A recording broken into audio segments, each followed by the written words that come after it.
Hello viewers, আসসালামু আলাইকুম। এটা একটি ডিমারের কয়েল। তো আমরা কয়েলটিকে খুলেছি কারণ কয়েলটি হিট খেয়েছিল। তো কয়েলটিকে নতুন করে কটন টেপ দিয়ে পেঁচানো হবে। তো আমরা নতুন করে দুইটি লুপ বের করছি, আপনারা দেখতে পাচ্ছেন,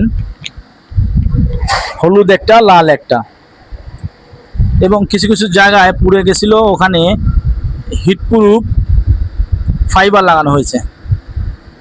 হিটপ্রুফ ফাইবার দিয়ে লাগাই দিয়েছি, দেখতে পাচ্ছেন। এখানে একটু তার বের হয়েছিল, এখানে টিউব লাগিয়ে দেওয়া হয়েছে।